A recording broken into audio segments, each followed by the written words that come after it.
کہ مطلب آپ پہ اس پہ غور کریں کہ جو ان بابوں کا جو ابواب ہے نا حدیثوں کے اس کا جو عنوان مقرر کیا ہے محدثین نے کیا کیا ہے جو جس ذیل میں یہ ساری حدیثیں رکھی ہیں الملخمۃ العظمی الملخمۃ الکبری یعنی عظمی اعظم کی مؤنث ہے. آپ کہتے ہیں جنگ عظیم اول جنگ عظیم دوم تو عظیم سے بڑا ہوتا ہے اعظم تو جنگ اعظم ترجمہ ہوگا اس کا. یہ تو میں نے ایک حوالے سے بتایا. اب آپ عربی لغت میں جائیں تو کیا ہے لخم گوشت ملخم کسائی کی دکان ملخمہ قیمہ تو الملخمۃ العظمی بڑا قیمہ ہونا الملخمۃ الکبری اکبر. تو عظیم سے کہیں یا کبیر سے کہیں بات ایک ہی ہو گئی لیکن وہ ملخمہ کے لفظ پر ذرا آپ غور کریں. بعض روایات میں حرج کا لفظ آیا پوچھا گیا یہ حرج کیا ہے فرمایا اموات موت. یہ بھی ہے کہ اتنے لوگ مریں گے کہ ایک پرندہ اڑے گا اور اسے بیٹھنے کی جگہ نہیں ملے گی بدبو ہی ہوگی تو وہ کہیں صاف جگہ بیٹھنا چاہے گا. وہ اڑتے اڑتے بے ہوش ہو کے گرے گا لاشوں ہی کے اوپر گرے گا. اتنی اموات ہوں گی. یہ بھی ہے اصل میں یہ ساری مفادات کی جنگ ہے نا. ابھی کوئی الہ کلمت اللہ ایسے ہی لوگ وہ تو یہ سمجھا ہوا ہے مسلمان جب بھی لڑے تو الہ کلمت اللہ ہوتا ہے فی سبیل اللہ ہوتا ہے. یہ بہت بڑا مغالطہ ہے. ڈاکٹر صاحب نے جو کتاب لکھی 93 میں اس میں انہوں نے یہ بات جو مغالطے جہاد کے بارے میں ہیں ان میں سے ایک یہ مغالطہ بیان کیا کہ مسلمان جب بھی لڑے یہ سمجھتے ہیں فی سبیل اللہ ہے. تو وہ اس کے اگر آپ دیکھیں تو وہ جو یعنی یہ لڑائیاں ہوں گی یہ مفاد کی لڑائیاں ہیں یہ تیل کے لیے ہوں گی. چونکہ وہ جو روایت ہے اس میں تو یہ ہے نا کہ جی سونے کا پہاڑ نکلے گا فرات سے اور اس کو حاصل کرنے کے لیے لوگ لڑیں گے. یہ جو وہ الفاظ کے قیدی ہیں تو وہ تو وہی یہی کہیں گے جب خشک ہوگا سونا نکلے گا پھر یہ کچھ ہوگا.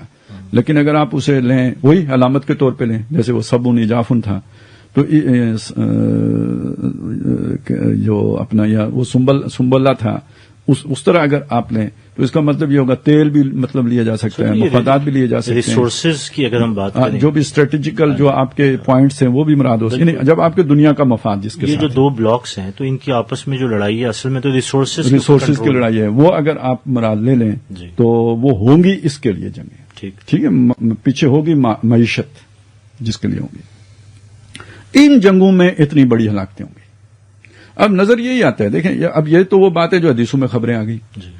اب آگے وہی وہ مٹھی میں کیا ہے والی بات ہے وہ ہو سکتا ہے ہماری غلط ہو لیکن مجھے جیسے دکھائی دیتا ہے واللہ عالم کہ یہ جو مسئلہ فلسطین ہے نا یہ ادھر رکے گا نہیں غزہ میں نہیں رکے گا کیونکہ مطلب اب اس کے لیے ایک تھریٹ کریٹ ہو گئی ہے اسرائیل کے لیے. اس نے لوگوں کو لا کے آباد کرنا ہے کچھ آخر صرف علاقہ تو نہیں چاہیے ہوتا ہے نا آبادی بھی چاہیے ہوتی ہے اور آبادی معتدبے ہونی چاہیے. نہیں تو یہ جیسے ایک کمزور آدمی ہوتا ہے تو اسے ٹی بی لگ جاتی ہے کچھ ایسے ہی مملکت کو بھی آبادی کی ضرورت ہوتی ہے. تو اسرائیل کی ضرورت ہے دنیا سے لا کے آباد کرے لوگوں کو اپنے ہاں تاکہ وہ اکانومی نہیں چل سکتی اس کے بغیر نہیں افرادی قوت چاہیے ہوتی ہے. وہ ہیں بھی تھوڑے سے کروڑ 1.5 کروڑ ہیں تو وہ لانا چاہتے ہیں. یہ جو لوگوں کا اعتمادی متزلزل ہو گیا بم دھماکے یہ وہ راکٹ فلانا ٹنگڑا تو یہ تو اسرائیل کی ریاست کی اگر آپ ان کی سطح پہ سوچیں تو ان کی ضرورت ہے کہ بھئی اب ان کو صاف کر دینا ہے اس خطرے کو. غزہ کے بعد ویسٹ بینک کے اوپر تو وہ کہہ رہے ہیں نا کہ آلریڈی انہوں نے نہیں فلسطینیوں کو نہیں چھوڑنا جی ان کے بس میں ہوا نہیں چھوڑنا. دنیا آ کے رکوا دے تو ایک علیحدہ مسئلہ ہے اور وہ عارضی ہوگا کیونکہ یہ اب ان کی ضرورت بن گئی ہے اور وہ ان کا طے تھا عربوں کے ساتھ کہ ان کو یہاں سے نکالنا ہے. یہ پہلے سے ڈیسائیڈڈ تھا. یہ تو اب ایک بہانہ بن گیا تو انہوں نے اچھا یہ جب ہوگا تو مجھے تو اسرائیل یہاں رکتا محسوس نہیں ہوتا نہ امریکہ رکتا محسوس ہوتا ہے. مجھے لگتا ہے کہ وہ جو کٹ ٹو سائز والا ہوتا ہے نا جیسے ایک خیال یا یہ کہ جیسے وہ مشرق وسطی کا نیا نقشہ جو ایک وہ تھا امریکہ ادھر جانا چاہے گا.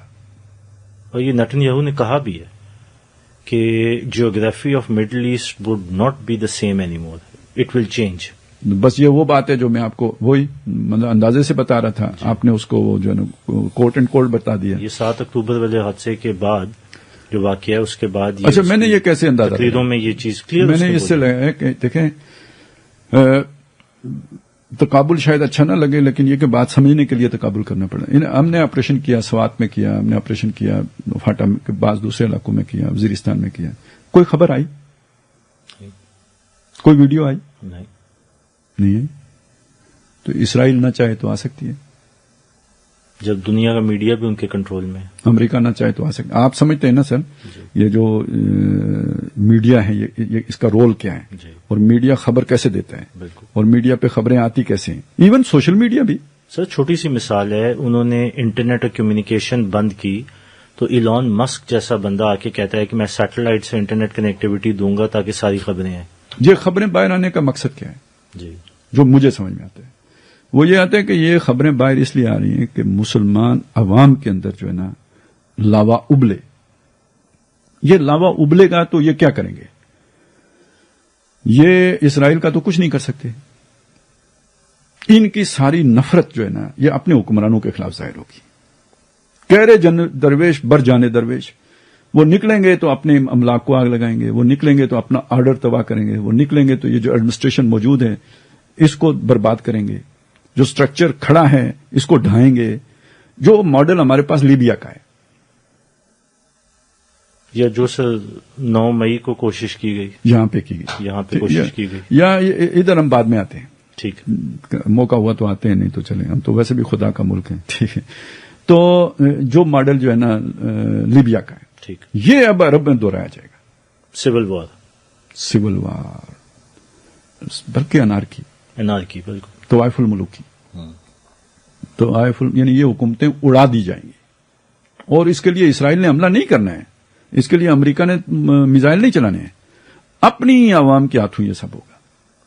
اس میں حدیث بھی نہیں بادشاہ کی موت کے اوپر, وہ بھی حدیث بھی وہ بھی ہے. میری حدیثیں تو ہیں ہی ہیں, لیکن یہ کہ اب تو حالات بن گئے نا کہ یہ اسی طرح خبریں اگر آتی رہیں جی تو ایک آپ کو دیکھیں نا, اب اگر مصر والے نے لوگوں کو نماز پہ بھی جمع ہونے سے منع کر دیا ہے تو کوئی پریمپٹ کیا ہے نا, جی کچھ خطرہ ہے نا اس کو. بالکل. یہ باقی عرب دیکھیں یہ ایک ہوتا ہے نا وہی نیشنلزم کا جذبہ بڑا مضبوط ہوتا ہے. صحیح. نہیں ہم مسلمان ہونے کی حیثیت سے تکلیف محسوس کر رہے ہیں, ان کا ایک مسلمان ہونا ہی تو نہیں ہے نا, وہ عرب ہونے کے ناطے وہ زیادہ ان کی جو ہے نا وہ ہوگی جسے کہتے ہیں نا احساسات زیادہ شدید ہوں گے. اور عرب ویسے بھی جوش جذبے میں بہت زیادہ ہوتے ہیں, وہ مطلب کافی یعنی بعض معاملات میں وہ ہمارے پٹھانوں کی طرح ہی ہوتے ہیں. تو وہ جب یہ ایک عرصے کا سیاسی جبر ہے, جی گھٹن ہے. یہ لاوا جب پھٹے گا نا یہ عرب حکمران اڑا دے گا, لیکن کوئی نیا آرڈر تو نہیں قائم ہوگا کیونکہ یہ کوئی منظم کوشش تو نہیں ہوگی, اس کے پیچھے کوئی جماعت تو نہیں ہوگی, کوئی منظم ادارہ تو نہیں ہوگا. تو یہ ڈسٹرکشن محض تخریب ہوگی, تخریب محض. وہ اب حدیثیں یاد کر لیں, حج امیر کے بغیر ہوگا, مینا میں حاجیوں کا قتل عام ہوگا. تو یہ اگر آرڈر موجود ہو تو یہ نہیں ہو سکتا. صحیح. یعنی آرڈر موجود ہو کا مطلب یہ ہے کہ حکومت موجود ہو. دیکھیں جسے آپ اسٹیٹ کہتے ہیں نا اس میں حکومت کا ہونا بہت ضروری ہے. صحیح. یعنی آبادی منظم آبادی ہو. صحیح. منظم ہونے کی نشانی کیا ہے؟ حکومت ہو. صحیح. حکومت اس کی رٹ قائم ہو. اگر حکومت کی رٹ قائم نہیں ہے تو آبادی منظم نہیں ہے, آبادی منظم نہیں ہے فیلڈ اسٹیٹ ہے. ٹھیک بالکل ٹھیک ہے نا. تو یہ اب یعنی گویا اگلا جو اس نے جو کہا ہے نا کہ جغرافیہ یہ نہیں رہے گا تو یہ ایک دم نہیں ہوگا, یہ شف کرنے سے نہیں ہوگا, یہ ڈسٹریکشن کا دور چلے گا. یہ 2 سال چلتا ہے, 4 سال چلتا ہے. دیکھیں شام میں کتنے عرصے سے چل رہے ہیں, جی, عراق میں کتنے عرصے سے چل رہے ہیں, لیبیا میں کتنے عرصے سے چل رہے ہیں. تو یہ کئی سالوں پر محیط ہو سکتے ہیں. جی. اس کے بعد پھر اب ایران فائدہ اٹھاتا ہے اس سے یا اسرائیل فائدہ اٹھاتا ہے, یہ میں ابھی کچھ نہیں کہہ سکتا. صحیح. دیکھیں یہ جو سب کچھ ہو رہا ہے نا اس کے بعد اسرائیل کی سروائیول کا مسئلہ کھڑا ہو گیا ہے. ٹھیک ہے نا. وہ اس نے یہ بروٹیلٹی تو شروع کر دی اور میں کہہ رہا ہوں کہ وہ رک نہیں سکتا, اب اس سے روک سکتا نہیں, کیونکہ روکے گا تو ریورس پروسیس شروع ہو جائے گا. صحیح. اس کی زندگی کا مسئلہ ہے کہ اس کو کنٹینیو رکھے, بلکہ اس کی شدت میں اضافہ کرے. بالکل ٹھیک ہے, اس کے اپنے وجود کو برقرار رکھنے کی. لیکن اس سے رائے عامہ بدلنا شروع, یعنی عرب دنیا کے اندر بھی یہ پیدا ہوگا. بالکل.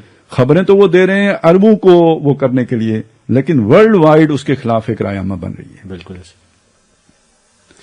تو اس کے ایگزسٹنس کے لیے مسائل کھڑے ہو جائیں گے. اگر ایران جسے کہتے ہیں نا ہوشیاری سے, دانش مندی سے تدبر سے اپنی اسٹریٹجی بناتا ہے اور فرض کریں کہ چائنا بھی اس کو سپورٹ کرتا ہے تو جب یہ ویکیوم کریٹ ہوگا تو اسے فل وہ کرے گا جو بہتر اسٹریٹجی کے ساتھ آئے گا. تو دو پاورز ہیں, ایک اسرائیل ہے دوسرا ایران ہے. تو نیکسٹ فیز میں یہ آمنے سامنے آئیں گی. جو کہتے ہیں یہ ایک ہے, میں نہیں مانتا ایک ہے. ٹھیک. وہ اصل میں مغالطہ اس لیے لگتا ہے کہ وہ یہودی ہونے کی بنیاد پر کہ بھئی یہ بھی وہی ہے وہ اور چکر ہے. وہ اصفہان والے ہو وہ اور کہانی ہے. اب وہ ڈویژن آپ کو اشکنازی یہودیوں اور یہ جو اصلی یہودی ہیں ان کی نظر آنا شروع ہو گئی ہے. ایران کا اتحاد ہوگا تو وہ تو میں کہہ رہا ہوں مسلم امہ کا بھی اتحاد ہو سکتا ہے. ٹھیک. تو وہ اصلی والوں کے ساتھ ہوگا. ٹھیک. یہ والوں کے ساتھ ایران کا جینین جو ہے نا وہ پھڈا ہے, کلیش بنتا ہے. اور یہ جو اگلا چونکہ یہ مفادات کی جنگ ہے تو ایران پراکسی اگر چائنا کی ہے اور اسرائیل پراکسی اگر امریکہ کی ہوگی تو کیوں نہیں ہوگا پھر. بالکل جواز بھی ہے. جواز بھی ہے اور ایران کا پرانے زمانے سے خواہش بھی ہے. صحیح. ٹھیک ہے, اس سارے علاقے کو اپنے کنٹرول میں لے کے آنا, صحیح. وہ گریٹر ایران بنانا. صحیح. ٹھیک ہے, وہ کہ خورس کے دور کا ایران بنانا. صحیح. تو نیشنلزم کا جذبہ اگر عربوں میں ہے تو نیشنلزم کا جذبہ ایرانیوں میں بھی ہے. صحیح. اور اگر ہمارے افغانی بھائی جہلم تک کلیم کرتے ہیں تو ایران شام تک کیوں نہ کلیم کرے جی. صحیح. ٹھیک ہے, جنگیں تو اسی طرح ہوتی ہیں پھر. صحیح. ہم کہیں جی رنجیت سنگھ کے دور میں ہم کابل تک تھے, وہ کہیں کہ جناب وہ ہم جہلم تک تھے, تو پھر کام تو آسان ہو جاتا ہے نا. بالکل ٹھیک. ٹھیک ہے. ڈیورنٹ لائن نہ ہی وہ مانتے نہ ہم مانتے تو پھر یہی ہوگا.